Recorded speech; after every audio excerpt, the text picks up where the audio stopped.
श्री स्वामी समर्थ. मित्रांनो, तुम्ही कधी नोटीस केलंय का की ज्या लोकांचा आवाज सगळ्यात मोठा असतो, जे सतत ओरडत असतात किंवा जे स्वतःबद्दल सारखी बडबड करत असतात, लोक त्यांना फारसं गांभीर्याने घेत नाहीत. उलट त्यांच्या मागे लोक त्यांची थट्टा जोडवतात. पण दुसरीकडे काही अशी माणसं असतात जी अतिशय शांत असतात. ती फारसं बोलत नाहीत, कोणाच्या वादात पडत नाहीत, पण जेव्हा ती एक शब्द बोलतात ना, तेव्हा अख्खी खोली शांत होते. लोक त्यांचं म्हणणं लक्ष देऊन ऐकतात. का ठाऊक आहे? कारण त्यांनी शांततेची शक्ती ओळखलेली असते.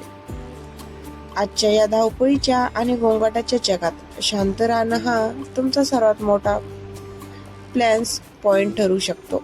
आज मी तुम्हाला अशा काही सायकोलॉजिकल ट्रिक्स सांगणार आहे, ज्याचा वापर करून तुम्ही न बोलता फक्त शांत राहून समोरच्या व्यक्तीच्या मनावर आणि परिस्थितीवर पूर्ण ताबा मिळवू शकता.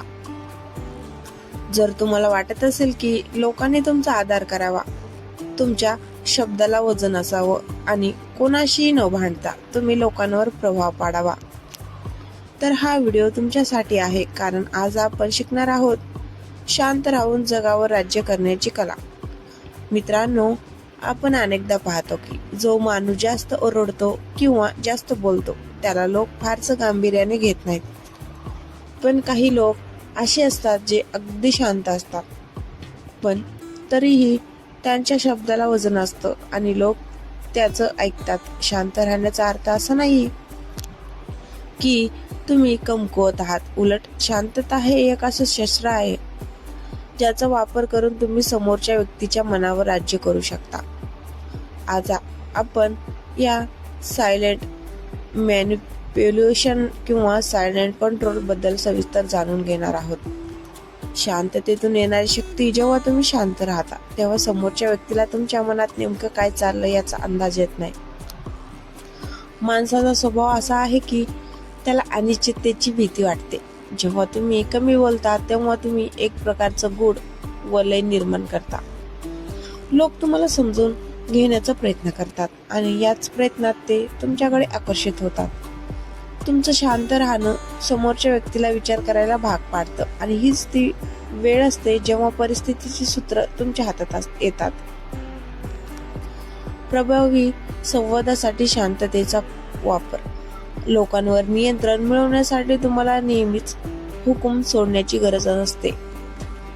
जेव्हा कोणी तुमच्यावर ओरडतं किंवा चिडतं तेव्हा तुम्हीही त्याच आवाजात उत्तर दिलं तर भांडण वाढतं.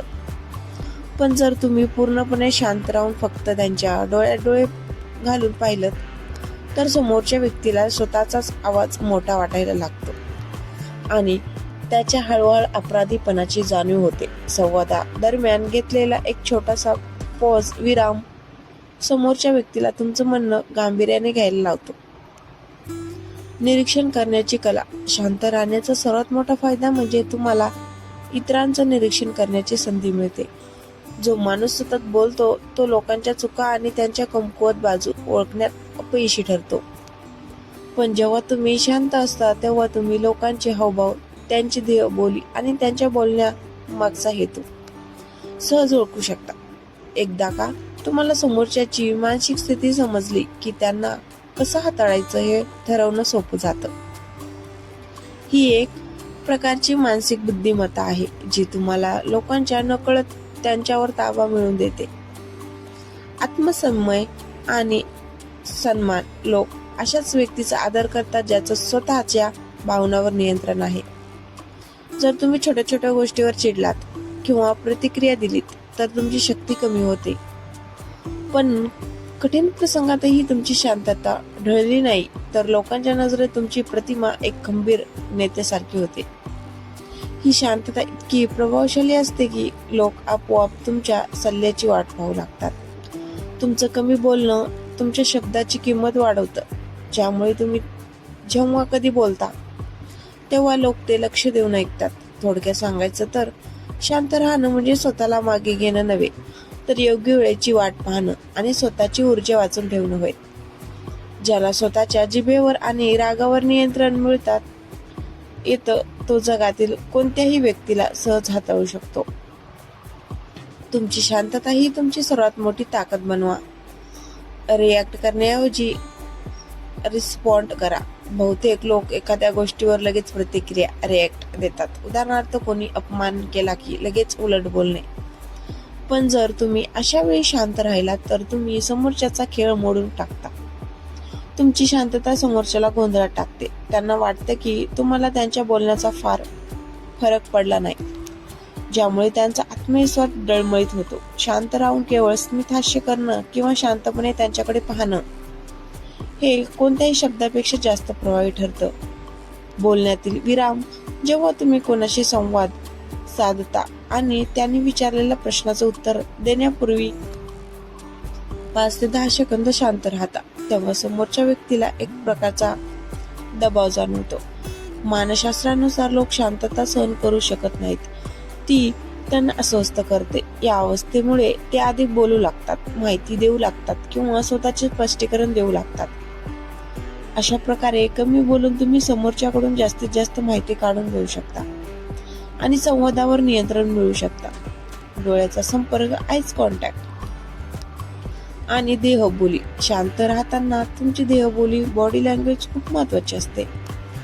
जर तुम्ही शांत आहात पण तुमचं शरीर थरथरतंय किंवा तुम्ही इकडे तिकडे बघताय तर तुम्ही घाबरलेले दिसता.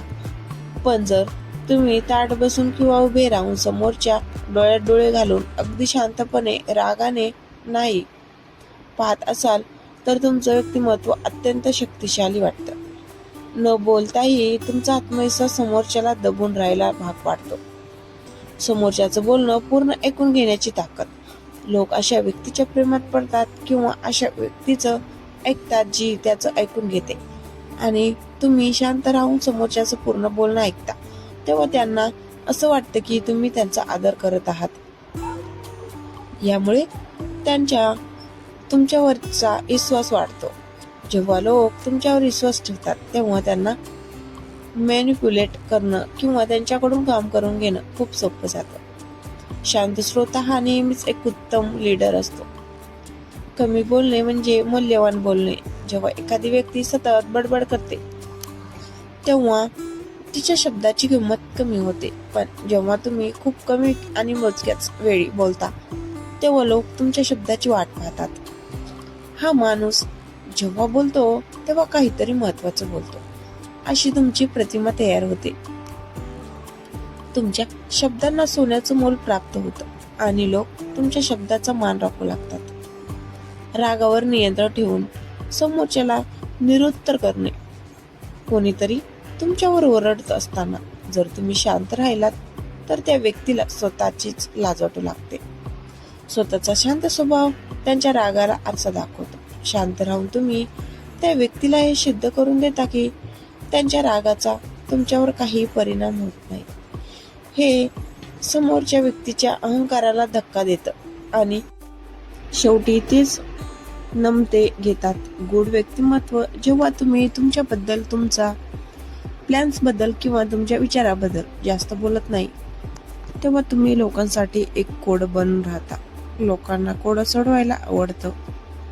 तुमच्याबद्दलचं हे गुण लोकांना तुमच्याकडे खेचून आणतं. जेव्हा लोक तुमच्याबद्दल विचार करू लागतात तेव्हा नकळतपणे तुमचं त्यांच्या मनावर नियंत्रण सुरू होतं. मित्रांनो, शांत राहणे ही पळवाट नाही, तर ती एक रणनीती आहे जो स्वतःच्या आवाजावर नियंत्रण ठेवतो. तो जगाचा आवाज बनू शकतो. तुम्ही जेवढे शांत राहाल तेवढे तुम्हाला जास्त ऐकू येईल आणि जेवढे जास्त ऐकू येईल तेवढंच तुम्हाला जास्त जग चांगल्या प्रकारे समजेल. तर मित्रांनो, आज आपण पाहिलं की शांत राहणं ही केवळ एक स्थिती नाही, तर ती एक अत्यंत शक्तिशाली शस्त्र आहे. लक्षात ठेवा, जो माणूस स्वतःच्या जिभेवर ताबा मिळवू शकतो तो जगातील कोणत्याही कठीण परिस्थितीवर ताबा मिळवू शकतो.